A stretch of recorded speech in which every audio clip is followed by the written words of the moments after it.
Hello everyone, আমি রিম্পা। আজকে আমি আলোচনা করব এক্সাম অ্যাফার্মেশন নিয়ে। আমি ইউটিউব এবং গুগলে বিভিন্ন রকম প্ল্যাটফর্মে এক্সাম অ্যাফার্মেশনের বিভিন্ন তথ্য দেখেছি। তার মধ্যে আমার সবথেকে গুরুত্বপূর্ণ এবং স্পেসিফিক অ্যাফার্মেশন মনে হয়েছে যে আমি যা পড়ি তাই আমার পরীক্ষা হলে বা পরীক্ষা পেপার আসে।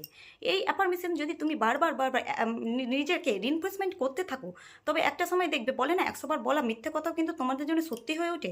সেক্ষেত্রে তোমার সত্যি হওয়ার চান্স বেশি থাকে। এই অ্যাফার্মেশন তোমার জন্য 100% অফ করবে। আর যদি তুমি লজিক্যালি বুঝতে চাও, তবে তুমি যদি বারবার নিজেকে অ্যাফার্ম করো যে আমি যা পড়ি তাই আমার পরীক্ষা হলে আসে, সেক্ষেত্রে তোমার যে অ্যাংজাইটি থাকে পরীক্ষা ফিয়ারের ফলে, সে অ্যাংজাইটি কিন্তু অনেক অংশে কমে যাবে, অর্থাৎ তোমার ফিয়ারটা কিন্তু ডাউনে চলে যাবে। সেক্ষেত্রে তুমি কিন্তু স্মুথলি পরীক্ষা দেবে। সেক্ষেত্রে এই অ্যাফার্মেশন কিন্তু খুব হেল্পফুল। তারপরে তুমি তোমাকে অ্যাফার্মেশন করতেই পারো পরীক্ষার পড়ার প্রিপেয়ারের জন্য, যে আমি যা পড়ি তাই কিন্তু একদম মনে থাকে। সেক্ষেত্রে তোমার ব্রেন কিন্তু সেইভাবেই তোমার প্রসেস করবে, আর তুমি কিন্তু যা পড়বে তাই তোমার মনে থাকবে। অর্থাৎ তোমার যা ইম্পর্টেন্ট জিনিস তাই তোমার ব্রেনে থাকবে, আর যা ইম্পর্টেন্ট নয় সেগুলো কিন্তু বাদ হয়ে যাবে। সেক্ষেত্রে তোমার কিন্তু পড়া স্ট্রংলি মনে থাকবে, আর এই অ্যাফার্মেশন কিন্তু 100% ওয়ার্ক করবে।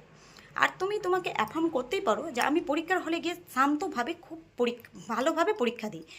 কেননা অনেক পরীক্ষার্থী পরীক্ষার অ্যাংজাইটির ফলে তারা অধৈর্যভাবে পরীক্ষা দিতে গিয়ে নিজের পরীক্ষার ভালোভাবে দিতে পারে না। সেক্ষেত্রে তুমি যদি তোমার বডিকে প্রিপেয়ার করতে চাও আগে থেকে, তবে কিন্তু তুমি নিজেকে অ্যাফার্ম করতেই পারো যে আমি খুব শান্তভাবে ধৈর্যশীলভাবে পরীক্ষা দিই। সেক্ষেত্রে তোমার বডি সেই রকমভাবে রিয়াক্ট করবে, আর সেইভাবেই তুমি পরীক্ষাটা দেবে। সেক্ষেত্রে এই অ্যাফার্মেশন কিন্তু খুব helpful. Try this affirmation and see magic and comment me below যে কে কীভাবে উপকার পেয়েছো।